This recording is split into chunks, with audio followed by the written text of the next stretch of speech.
Welcome to Literary Sound, your audiobook channel. That's right, I've got a new accent, which is exciting for me.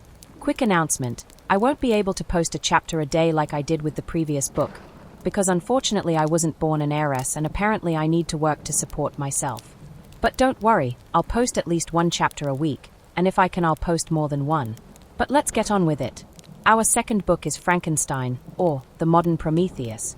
Believe me, that's the original title, by Mary Shelley, published in 1818. Without further ado, let me tell you this story. Preface. The event on which this fiction is founded has been supposed, by Dr. Darwin and some of the physiological writers of Germany, as not of impossible occurrence. I shall not be supposed as according the remotest degree of serious faith to such an imagination. Yet, in assuming it as the basis of a work of fancy, I have not considered myself as merely weaving a series of supernatural terrors. The event on which the interest of the story depends is exempt from the disadvantages of a mere tale of spectres or enchantment.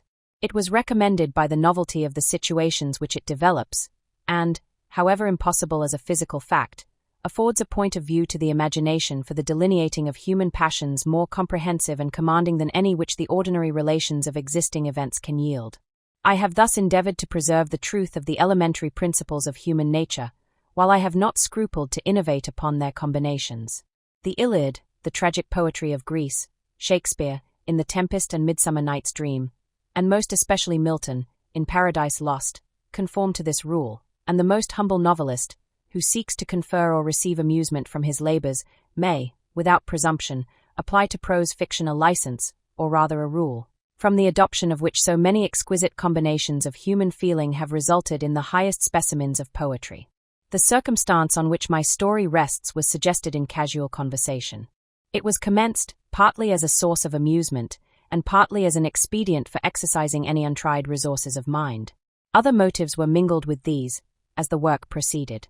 I am by no means indifferent to the manner in which whatever moral tendencies exist in the sentiments or characters it contains shall affect the reader. Yet my chief concern in this respect has been limited to the avoiding of the enervating effects of the novels of the present day, and to the exhibitions of the amiableness of domestic affection and the excellence of universal virtue. The opinions which naturally spring from the character and situation of the hero are by no means to be conceived as existing always in my own conviction, nor is any inference justly to be drawn from the following pages as prejudicing any philosophical doctrine of whatever kind.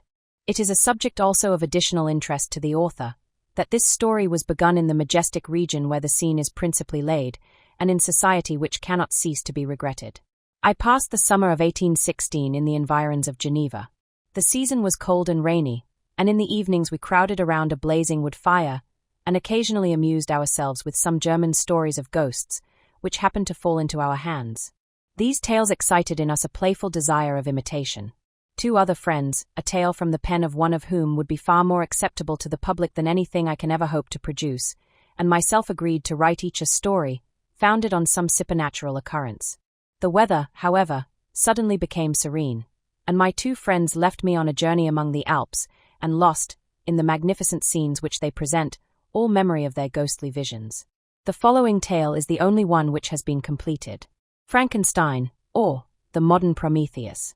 Letter 1. To Mrs. Saville, England. St. Petersburg, December 11th, 17. You will rejoice to hear that no disaster has accompanied the commencement of an enterprise which you have regarded with such evil forebodings. I arrived here yesterday, and my first task is to assure my dear sister of my welfare and increasing confidence in the success of my undertaking. I am already far north of London, and as I walk in the streets of Petersburg, I feel a cold northern breeze play upon my cheeks, which braces my nerves and fills me with delight. Do you understand this feeling? This breeze, which has traveled from the regions towards which I am advancing, gives me a foretaste of those icy climes. Inspirited by this wind of promise, my daydreams become more fervent and vivid. I try in vain to be persuaded that the pole is the seat of frost and desolation. It ever presents itself to my imagination as the region of beauty and delight. There, Margaret, the sun is forever visible, its broad disk just skirting the horizon and diffusing a perpetual splendor. There, for with your leave, my sister, I will put some trust in preceding navigators. Their snow and frost are banished, and, sailing over a calm sea, we may be wafted to a land surpassing in wonders and in beauty every region hitherto discovered on the habitable globe. Its productions and features may be without example, as the phenomena of the heavenly bodies undoubtedly are in those undiscovered solitudes. What may not be expected in a country of eternal light? I may there discover the wondrous power which attracts the needle, and may regulate 1,000 celestial observations that require only this voyage to render their seeming eccentricities consistent forever. I shall satiate my ardent curiosity with the sight of a part of the world never before visited, and may tread a land never before imprinted by the foot of man. These are my enticements, and they are sufficient to conquer all fear of danger or death, and to induce me to commence this laborious voyage with the joy a child feels when he embarks in a little boat, with his holiday mates, on an expedition of discovery up his native river. But, supposing all these conjectures to be false, you cannot contest the inestimable benefit which I shall confer on all mankind to the last generation, by discovering a passage near the pole to those countries, to reach which at present so many months are requisite, or by ascertaining the secret of the magnet, which, if at all possible, can only be effected by an undertaking such as mine. These reflections have dispelled the agitation with which I began my letter, and I feel my heart glow with an enthusiasm which elevates me to heaven. For nothing contributes so much to tranquilize the mind as a steady purpose, a point on which the soul may fix its intellectual eye. This expedition has been the favorite dream of my early years. I have read with ardor the accounts of the various voyages which have been made in the prospect of arriving at the North Pacific Ocean through the seas which surround the pole. You may remember that a history of all the voyages made for purposes of discovery composed the whole of our good Uncle Thomas's library. My education was neglected, yet I was passionately fond of reading. These volumes were my study day and night, and my familiarity with them increased that regret which I had felt, as a child, on learning that my father's dying injunction had forbidden my uncle to allow me to embark in a seafaring life. These visions faded when I perused, for the first time, those poets whose effusions entranced my soul and lifted it to heaven. I also became a poet, and for 1 year lived in a paradise of my own creation. I imagined that I also might obtain a niche in the temple where the names of Homer and Shakespeare are consecrated. You are well acquainted with my failure, and how heavily I bore the disappointment. But just at that time I inherited the fortune of my cousin, and my thoughts were turned into the channel of their earlier bent. 6 years have passed since I resolved on my present undertaking. I can, even now, remember the hour from which I dedicated myself to this great enterprise. I commenced by inuring my body to hardship. I accompanied the whale fishers on several expeditions to the North Sea. I voluntarily endured cold, famine, thirst, and want of sleep. I often worked harder than the common sailors during the day, and devoted my nights to the study of mathematics, the theory of medicine, and those branches of physical science from which a naval adventurer might derive the greatest practical advantage. Twice I actually hired myself as an undermate in a Greenland whaler, and acquitted myself to admiration.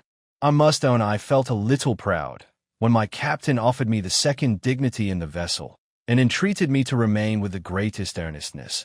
So valuable did he consider my services. And now, dear Margaret, do I not deserve to accomplish some great purpose? My life might have been passed in ease and luxury, but I preferred glory to every enticement that wealth placed in my path. Oh, that some encouraging voice would answer in the affirmative. My courage and my resolution is firm, but my hopes fluctuate, and my spirits are often depressed. I am about to proceed on a long and difficult voyage, the emergencies of which will demand all my fortitude. I am required not only to raise the spirits of others, but sometimes to sustain my own, when theirs are failing. This is the most favorable period for traveling in Russia. They fly quickly over the snow in their sledges. The motion is pleasant, and, in my opinion, far more agreeable than that of an English stagecoach. The cold is not excessive, if you are wrapped in furs, a dress which I have already adopted. For there is a great difference between walking the deck and remaining seated motionless for hours, when no exercise prevents the blood from actually freezing in your veins. I have no ambition to lose my life on the post road between St. Petersburg and Archangel.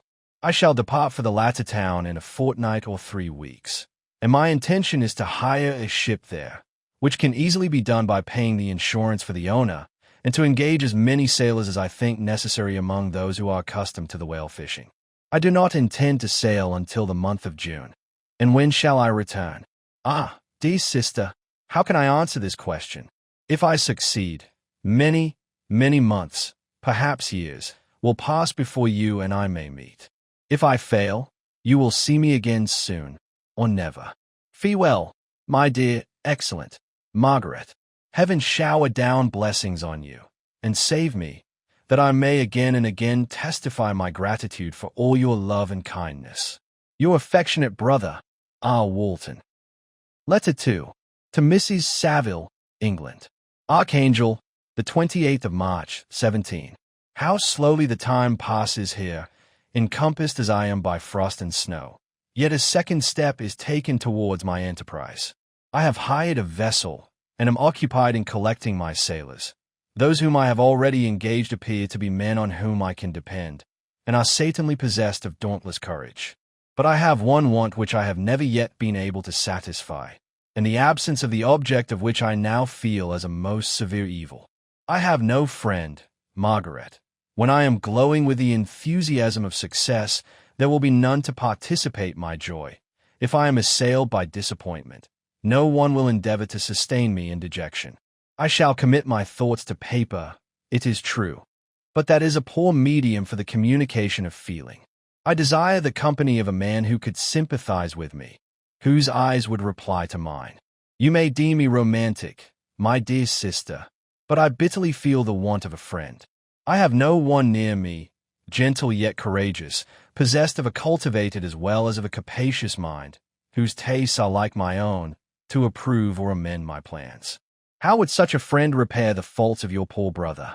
I am too ardent in execution, and too impatient of difficulties. But it is a still greater evil to me that I am self-educated. For the first 14 years of my life I ran wild on a common, and read nothing but our Uncle Thomas's books of voyages. At that age I became acquainted with the celebrated poets of our own country.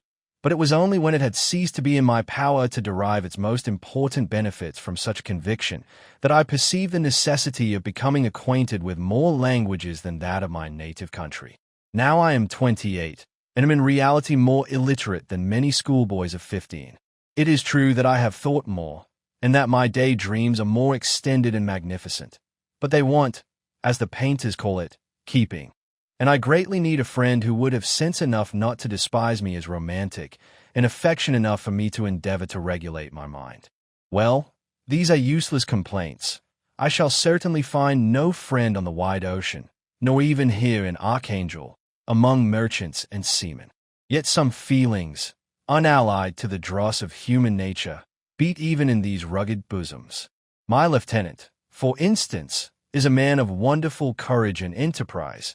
He is madly desirous of glory. He is an Englishman, and in the midst of national and professional prejudices, unsoftened by cultivation, retains some of the noblest endowments of humanity. I first became acquainted with him on board a whale vessel. Finding that he was unemployed in this city, I easily engaged him to assist in my enterprise. The master is a person of an excellent disposition, and is remarkable in the ship for his gentleness and the mildness of his discipline. He is, indeed, of so amiable a nature that he will not hunt, a favorite, and almost the only amusement here, because he cannot endure to spill blood. He is, moreover, heroically generous.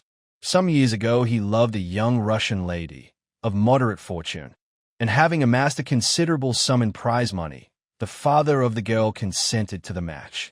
He saw his mistress once before the destined ceremony, but she was bathed in tears, and, throwing herself at his feet, entreated him to spare her, confessing at the same time that she loved another, but that he was poor, and that her father would never consent to the union.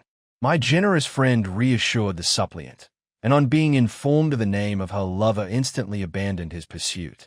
He had already bought a farm with his money, on which he had designed to pass the remainder of his life, but he bestowed the whole on his rival, together with the remains of his prize money to purchase stock, and then himself solicited the young woman's father to consent to her marriage with her lover. But the old man decidedly refused, thinking himself bound in honor to my friend. When he found the father inexorable, quitted his country, nor returned until he heard that his former mistress was married according to her inclinations. What a noble fellow, you will exclaim. He is so. But then he has passed all his life on board a vessel, and has scarcely an idea beyond the rope and the shroud. But do not suppose that, because I complain a little, or because I can conceive a consolation for my toils which I may never know, that I am wavering in my resolutions. Those are as fixed as fate, and my voyage is only now delayed until the weather shall permit my embarkation. The winter has been dreadfully severe, but the spring promises well, and it is considered as a remarkably early season, so that, perhaps, I may sail sooner than I expected. I shall do nothing rashly. You know me sufficiently to confide in my prudence and considerateness whenever the safety of others is committed to my care. I cannot describe to you my sensations on the near prospect of my undertaking. It is impossible to communicate to you a conception of the trembling sensation, half pleasurable and half fearful, with which I am preparing to depart. I am going to unexplored regions, to the land of mist and snow. But I shall kill no albatross, therefore do not be alarmed for my safety. Shall I meet you again, after having traversed immense seas, and returned by the most southern cape of Africa or America? I dare not expect such success, yet I cannot bear to look on the reverse of the picture. Continue to write to me by every opportunity. I may receive your letters, though the chance is very doubtful, on some occasions when I need them most to support my spirits. I love you very tenderly. Remember me with affection, should you never hear from me again. Your affectionate brother, Robert Walton. Letter 3. To Mrs. Saville, England. July 7th, 17. My dear sister, I write a few lines in haste, to say that I am safe and well advanced on my voyage. This letter will reach England by a merchantman now on its homeward voyage from Archangel, more fortunate than I, who may not see my native land, perhaps, for many years. I am, however, in good spirits. My men are bold, and apparently firm of purpose, nor do the floating sheets of ice that continually pass us, indicating the dangers of the region towards which we are advancing, appear to dismay them. We have already reached a very high latitude, but it is the height of summer, and although not so warm as in England, the southern gales, which blow us speedily towards those shores which I so ardently desire to attain, breathe a degree of renovating warmth which I had not expected. No incidents have hitherto befallen us that would make a figure in a letter. 1 or 2 stiff gales, and the breaking of a mast, are accidents which experienced navigators scarcely remember to record, and I shall be well content if nothing worse happen to us during our voyage. Adieu, my dear Margaret. Be assured that for my own sake, as well as yours, I will not rashly encounter danger. I will be cool, persevering, and prudent. Remember me to all my English friends. Most affectionately yours, R.W. Letter 4. To Mrs. Saville, England. August 5th, 17. So strange an accident has happened to us that I cannot forbear recording it, although it is very probable that you will see me before these papers can come into your possession. Last Monday, July 31st, we were nearly surrounded by ice, which closed in the ship on all sides, scarcely leaving her the sea room in which she floated. Our situation was somewhat dangerous, especially as we were compassed round by a very thick fog. We accordingly lay to, hoping that some change would take place in the atmosphere and weather. About 2 o'clock the mist cleared away, and we beheld, stretched out in every direction, vast and irregular plains of ice, which seemed to have no end. Some of my comrades groaned, and my own mind began to grow watchful with anxious thoughts, when a strange sight suddenly attracted our attention, and diverted our solicitude from our own situation.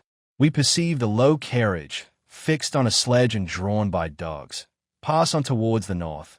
At the distance of half a mile, a being which had the shape of a man, but apparently of gigantic stature, sat in the sledge and guided the dogs. We watched the rapid progress of the traveler with our telescopes until he was lost among the distant inequalities of the ice. This appearance excited our unqualified wonder.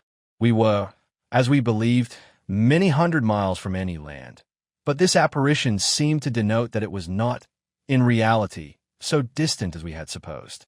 Shut in, however, by ice, it was impossible to follow his track, which we had observed with the greatest attention. About 2 hours after this occurrence, we heard the ground sea, and before night the ice broke and freed our ship. We, however, lay to until the morning, fearing to encounter in the dark those large loose masses which float about after the breaking up of the ice. I profited of this time to rest for a few hours. In the morning, however, as soon as it was light, I went upon deck and found all the sailors busy on one side of the vessel, apparently talking to someone in the sea. It was, in fact, a sledge like that we had seen before, which had drifted towards us in the night on a large fragment of ice. Only one dog remained alive, but there was a human being within it, whom the sailors were persuading to enter the vessel. He was not, as the other travelers seemed to be, a savage inhabitant of some undiscovered island, but an European. When I appeared on deck, the master said, "Here is our captain, and he will not allow you to perish on the open sea." On perceiving me, the stranger addressed me in English, although with a foreign accent.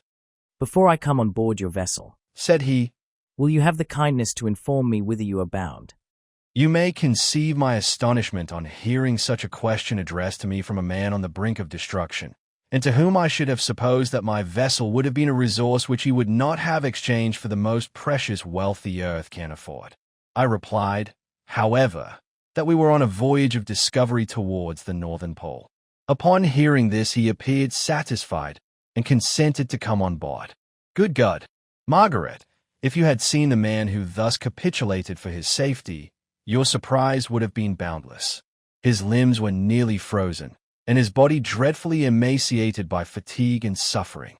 I never saw a man in so wretched a condition. We attempted to carry him into the cabin, but as soon as he had quitted the fresh air, he fainted. We accordingly brought him back to the deck and restored him to animation by rubbing him with brandy and forcing him to swallow a small quantity. As soon as he showed signs of life, we wrapped him up in blankets and placed him near the chimney of the kitchen stove. By slow degrees he recovered and ate a little soup, which restored him wonderfully. 2 days passed in this manner before he was able to speak, and I often feared that his sufferings had deprived him of understanding. When he had in some measure recovered, I removed him to my own cabin and attended on him as much as my duty would permit.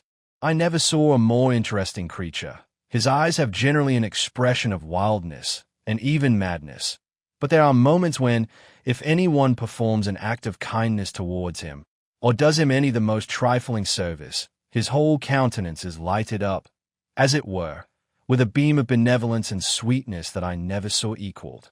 But he is generally melancholy and despairing, and sometimes he gnashes his teeth, as if impatient of the weight of woes that oppresses him. When my guest was a little recovered, I had great trouble to keep off the men, who wished to ask him 1,000 questions, but I would not allow him to be tormented by their idle curiosity in a state of body and mind whose restoration evidently depended upon entire repose.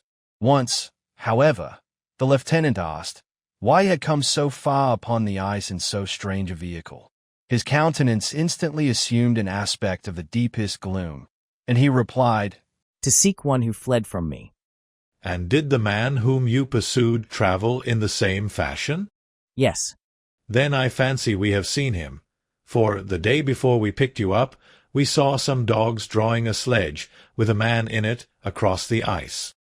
This aroused the stranger's attention, and he asked a multitude of questions concerning the route which the demon, as he called him, had pursued. Soon after, when he was alone with me, he said, "I have doubtless excited your curiosity, as well as that of these good people, but you are too considerate to make inquiries." "Certainly, it would indeed be very impertinent and inhuman in me to trouble you with any inquisitiveness of mine." "And yet you rescued me from a strange and perilous situation. You have benevolently restored me to life." Soon after this he inquired if I thought that the breaking up of the ice had destroyed the other sledge. I replied that I could not answer with any degree of certainty, for the ice had not broken until near midnight, and the traveler might have arrived at a place of safety before that time. But of this I could not judge. From this time the stranger seemed very eager to be upon deck, to watch for the sledge which had before appeared. But I have persuaded him to remain in the cabin, for he is far too weak to sustain the rawness of the atmosphere. But I have promised that some one should watch for him, and give him instant notice if any new object should appear in sight. Such is my journal of what relates to this strange occurrence up to the present day. The stranger has gradually improved in health, but is very silent, and appears uneasy when anyone except myself enters his cabin. Yet his manners are so conciliating and gentle that the sailors are all interested in him, although they have had very little communication with him. For my own part, I begin to love him as a brother, and his constant and deep grief fills me with sympathy and compassion. He must have been a noble creature in his better days, being even now in wreck so attractive and amiable. I said in one of my letters, my dear Margaret, that I should find no friend on the wide ocean. Yet I have found a man who, before his spirit had been broken by misery, I should have been happy to have possessed as the brother of my heart. I shall continue my journal concerning the stranger at intervals, should I have any fresh incidents to record. August 13th, 17. My affection for my guest increases every day. He excites at once my admiration and my pity to an astonishing degree. How can I see so noble a creature destroyed by misery without feeling the most poignant grief?